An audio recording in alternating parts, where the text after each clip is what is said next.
So I actually wanted to quickly go back to, I think, who said this last lesson? I think it was Resul, or was it? No, it was Harmon, I think, who said about the formula for the arc length. And he was like, why don't we just do the arc length in this way? And I was like, oh, yeah, that's so much of a better way to think about it. So I just want to quickly go back to that because we're going to reuse that for how we do some of these other formulae that we have later on. So the arc length that we had in degrees, you would normally do theta divided by 360 multiplied by 2 pi r. Yeah, that's what you would normally do for degrees. Well, if it was in radians, we can actually not have to do any of this jazz about converting between degrees and radians. We can actually just do, as Harmon suggested, instead of dividing by 360, 360 is how many radians? 2 pi. So we can just do theta divided by 2 pi multiplied by 2 pi r. And then the 2 pi's cancel, so you just get that the arc length is just r theta. And I just preferred the way that you've suggested that, so I just wanted to go back and make sure everyone had seen that proof in this way, because I think that's going to be the better way that we do the proof for these next couple of things that we're going to do as well. So that was it for arc length. And what we're going to have a look at next is for sector area. So the sector is like the area of like that pie slice, that pizza slice. And we're going to remind ourselves about how we do it with degrees, and then we're going to use Harmon's method for how we do it using radians. And again, this is what we use for chapter 5 and for all of maths. So using degrees, it would normally be theta out of 360 degrees multiplied by what for the area? Pi r squared, nice and simple. But it is now going to be for radians, theta out of 2 pi multiplied by pi r squared. This is for the area. And what does that simplify to? Theta r squared over 2, because the pi will cancel, and we tend to write this as a half r squared theta. That just tends to be the way that people memorize this formula, so that the area is a half r squared theta. So these are a couple of things that need to go into your long-term memory, along with those like trig laws and facts like that. Some things are in the formula book, this isn't. This needs to be ready to recall. If I say area of a sector, half r squared theta. Arc length? Arc length? R theta. So Haroon's not quite there yet, but we'll see. He might get there soon. I'll test him later on this lesson. And there's another thing that we could do. We can adapt this to find out the area of a segment. So the bit I'm actually talking about is this section here. This is what a segment is. Now, this formula doesn't usually get talked about, but if we can come up with a formula for this, it will save us some time. If you don't want to memorize, and that's not your thing, then you can obviously just do these questions and just break it down into different shapes. But if you do like memorizing things, this will be something that can be quite useful for you. So this is my segment. And it says here that a segment is the region bound between a chord and the circumference. So this here is a chord, okay? And this is just a sector with a triangle cut out. This is the really important thing, with a triangle cut out. So we're going to try and find out what the area of that little yellow section would be. So the area looks like it's going to be the area of the sector, and then we're removing the area of the triangle. So the area of a sector, Haroon, what was the formula we just said? It was half r squared theta. Are you sure? Yeah. Good, okay. That's the area of the whole section, and we're now going to try and remove the area of the triangle. What do you think the area of this triangle is? Half AB sine c. It's a half AB sine C. So somewhere else on my page, I'm just going to quickly remind us, for this triangle that I've got here, I can apply a half AB sine C to that triangle. Okay? So a half AB sine C, well, what's A and B? R. And C is theta. So the area would be a half r squared sine theta. So my area of this little sector is a half r squared theta minus a half r squared sine theta. And so I can factorize, and I have a half r squared theta minus sine theta. This is what the area of the segment is. And I hope by looking at this, you can see actually where that formula has come from. When I look at this, I see a half r squared theta and I go, oh, great, that's the area of the pizza slice of the sector. And then I see this half r squared sine theta. That's a little bit harder to see, but where did the half r squared sine theta come from again? It was the area of the triangle. So it's like the pizza with the triangle removed, and you're left with that weird crust shape, okay? So that's what we mean by the segment area. Obviously, crusts aren't that shape. I should give up on the pizza analogy. It's not working. And so if you do like to memorize stuff, this is going to save you quite a lot of time in questions. But also, it's a logical-looking formula. Like, it makes sense when you see how those things are, like, broken down and put together. So I'm just going to go and apply this in a couple of examples for each of them. And then we're going to do some practice. And that's basically what this theme of the lesson is going to be. So we might have time to do that question 14 as well. Okay, in the diagram, the area of the minor sector AOB is 28.9 centimeters squared. Given that angle AOB is 0.8 radians, calculate the value of R. Okay, so we're talking about the minor sector. What would the major sector be? How would you describe that major sector shape, do you think? Yeah, exactly. That's what I was thinking. I was hoping someone was going to say Pac-Man. The major sector is the Pac-Man shape. The minor sector is the pizza slice. Okay? Just in case they ever ask you a question and they ask you about the major sector, you need to make sure you know what it's talking about. Okay, so we know that the area, let's just remind us, area is a half r squared theta. So the area is 28.9. I'm just going to fill everything in as I've got it. I've then got a half r squared, and the theta is 0.8. Doesn't get much easier than that. So we've got 28.9 equals 0.4 r squared. And hopefully you all know how to solve that equation. So we've got 28.9 divided by 0.4. Square root the answer. R is equal to 8.5 centimeters. No rounding required there. It's an exact answer, okay? Do you see the best way that I go about any of these questions is I start off with what the formula is, and then I just fill in all the things that I know, and then I can determine whether it's just a simple equation with one variable, or maybe it's an equation with two variables, in which case I need to find another equation to do simultaneous, rather than doing, oh, I know this, I know that. Just trying to write it from the formula is often a good way of doing it. If you've finished writing that down, you can start reading the next one. Looks like most people have finished it, so I'm just going to go to the next page in just a second.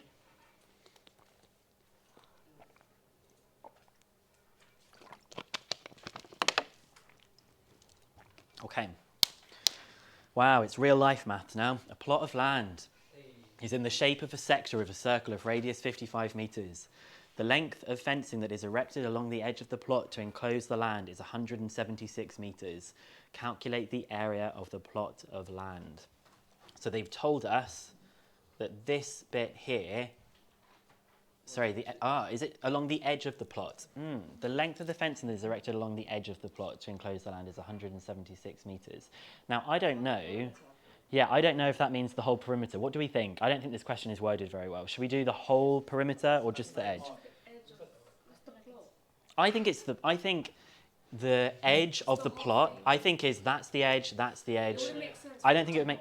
Why would you have a plot of land and just put a fence on like a curved bit? That would make no sense, right? So I think we're going to say, and I think if it was a proper question, I think it would be a bit clearer. So I think they're actually saying the entire perimeter is 176 meters. So normally, the perimeter would be the two sides, the 55 plus the 55, plus, what would this distance between A and B be?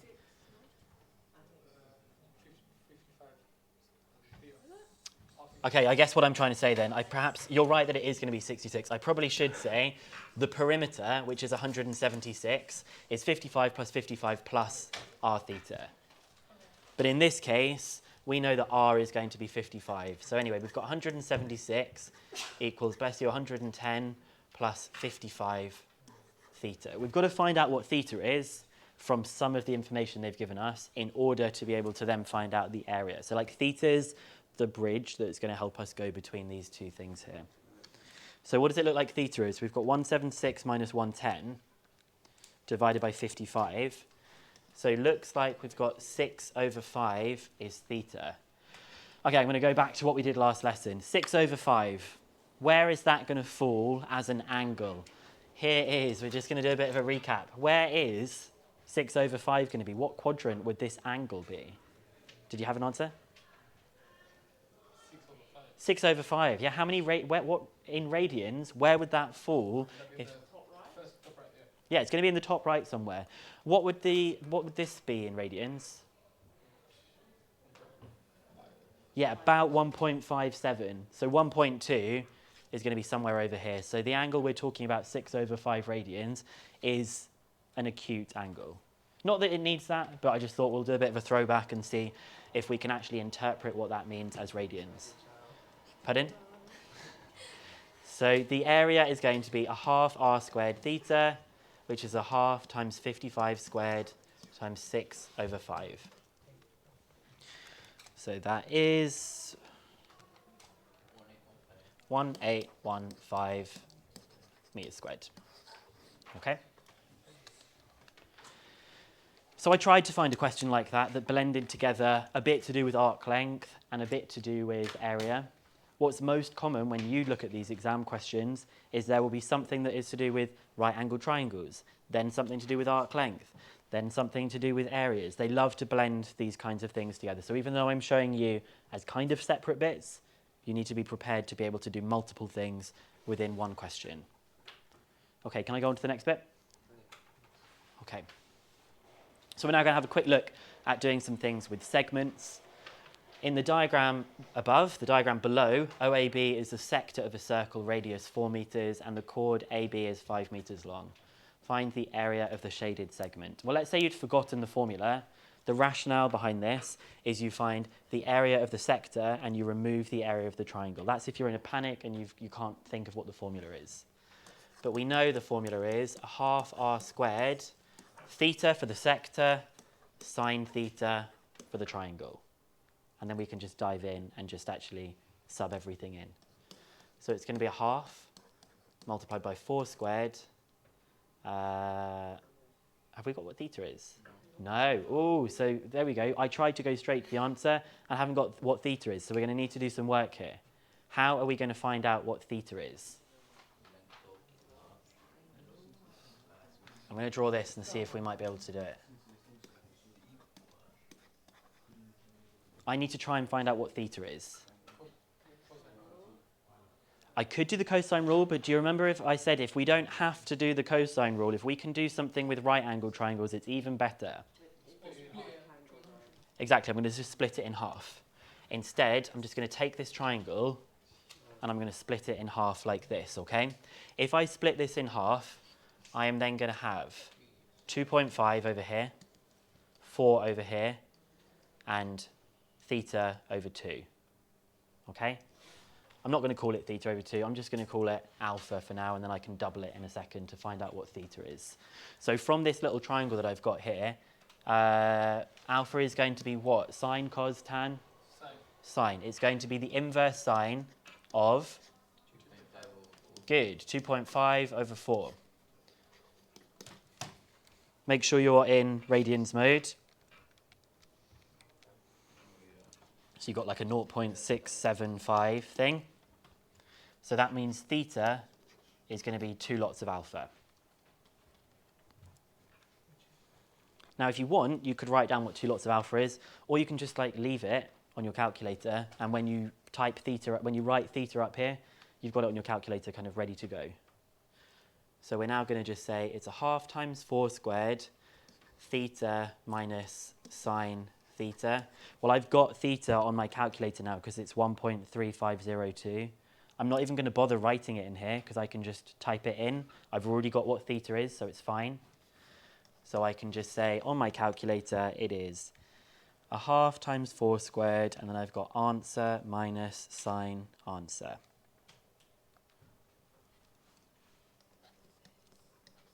$2.9958. 3 significant figures? 3.00 meters squared. Okay? You're right, I should say 3SF or 1DP or whatever it is that we're going to do it to. So it was interesting because there was me just going straight into using the formula. I hit a roadblock. My roadblock was not knowing what the angle was. Had to do some work. Suggested the cosine rule. It would have worked. It would have taken a lot longer. Take yourself to a right angle triangle and go from there. Okay? One more example, then it's time for you guys to do some practice. Yes, Chaz? What was the theta minus sin theta? This was from the bit that I was doing here about it being the segment area, like this. Okay? If you wanted to, for this question, you could have just taken it a lot slower. You could have found out what the area of the whole segment was, the sector was, and then found out the area of the triangle and then subtracted them. But it just takes quite a bit more time. And I'm trying to think of things that save you time because the complaint from most people is they run out of time in the exam. Okay? So one more thing on segments, and then it's going to be pretty much practice and exam questions for the rest of the lesson because the next bit kind of moves on to something new. Okay, so in the diagram, AB is the diameter of a circle of radius r centimeters, and angle BOC is theta radians, but that's also shown in the diagram. Given that the area of triangle AOC is 3 times that of the shaded segment, show that 3 theta minus 4 sine theta equals 0. If you look at what these questions ask, and they're asking for you to show this thing here, you should never really look at that thing and start with that, okay? You should just do some maths and then hope that that's going to materialize from your working. And there's certain, don't just do random maths. What are some of the things of the maths that you think we should be doing to hopefully show that that is true? What might be some of the useful things to try and calculate? The area of the segment, because it's talking about the area of the shaded segment. What else do you think we might need to do? Some trigonometry, yeah, but I think there's going to be 2 things we're going to need to do before. So we're going to need to find the area of the shaded segment. What else does it seem like the question is implying we need to find? It says it also is talking about the area of triangle AOC. And then there's a connecting statement that says that the triangle is 3 times the shaded segment. So to me, it looks like it's asking us to kind of like tell this story of 1, find the area of triangle AOC, 2, find the area of the segment, and then 3, you will connect them by using the bit that I've highlighted in green, that there's a relationship between them. One of them is 3 times the size of the other one. And then that, hopefully, is just going to give us this. So we'll just see what happens, okay? Okay, let's start off then with the triangle AOC. Should we try and find out what the triangle AOC is? So here, what is this angle for triangle AOC? Pardon? It is pi take away theta, correct. It is pi take away theta. And this is r. OC is also r. So you might find it helpful. I personally like to do this in geometry questions, just to draw a separate one. It just sometimes makes the question look way simpler, and it just reduces it down. So I have r, and I have pi minus theta. And I could put the letters on if I want to. How do I find the area of a triangle? A half AB sine C. So it's going to be a half r squared sine of pi minus theta. Sine of pi minus theta. Does that make us go yay, or does that make us feel like, oh my gosh, we've hit a problem? But do we know, does our answer have anything to do with pi minus theta? No. So does it feel like there's a problem? Yeah. Yes, and Sam says no. Why is there no problem, Sam? Because there is no problem here. Good. Did you not remember that sine of theta is the same as sine of pi minus theta? Because when we did, what you will have remembered from chapter 9 when you watched the videos, is you would have seen that like sine x is the sine of 180 minus x. Do you remember that? So it's the same formula, but it's now in radians. Okay? So this is a hard question because hopefully you would spot that. but it was way back in equation solving. And also, when you did the sign rule, did you look at the ambiguous case with the sign rule? Does that ring any bells? Sort of. It's like when you do the sign rule, you don't always know if it's an acute angle or an obtuse angle. And it's because of this thing that it's either an acute angle or an obtuse angle, and they give you the same value. If that doesn't make sense to you, it's okay. It's a little niche thing. So actually, this is great. This is the same as sine theta because of these rules that we looked at when we were doing those trig videos. If you haven't watched those trig videos, I would highly recommend just doing like a little bit at a time, because it's just going to make you feel better about the maths that we're doing now as well, okay? So we can just say the area of AOC is a half r squared sine theta. Now we're going to do the area of the shaded segment. So the area of the segment. The area of the segment, does anybody remember what the formula was? Half r squared theta minus sine theta. Theta minus sine theta. Because it's literally just a traditional looking segment. Theta, r, and r. So if you didn't know that formula, it's just going to be a little bit longer of just kind of like building it back up again. So we have found the area of AOC. We have found the area of the segment. We don't know how this bit here is going to be created just yet, but I'm going to connect them together. And the way I connect them together is that this one is 3 times this one. And what people love to do is they love to get this wrong, and they like to multiply this one by 3 and make it equal this one, because they go, oh, this one is 3 times this one. But that's not what it's saying. It is saying that a half r squared sine theta, this is the thing which is 3 times the size of this one. And people always get that wrong. They can't see what's going on. But this is the bigger one, which means that you have to take the smaller one and triple it. So it's going to be 3 multiplied by a half r squared theta minus sine theta. Okay? Make sure the 3 goes on the side with the thing that's the smaller thing. And then there's some cancelling that can happen here. Sam, tell me the things that can cancel. R squared and a half, r squared and a half. And this is starting to look like that thing we've got up top. So we're just going to expand and see what happens. So we get sine theta equals 3 times theta minus 3 sine theta. Shove it all on this side. So 0 equals 3 theta minus 4 sine theta, as required. People don't like these questions where it says show that, because they don't know where they're going. They feel lost. Don't feel lost. Think about what you're being asked and take it slowly, and then it's randomly going to pop up when you perhaps least expect it. Well, not least expect it. You feel like you're at the end of the question. So if it hasn't popped up, then something might have gone wrong. Okay? So we're going to have a look at some questions from exercise 5D, and then we're going to spend a bit of time at the end of the lesson going through some exam questions so you can get a sense of how these things might be asked. Okay?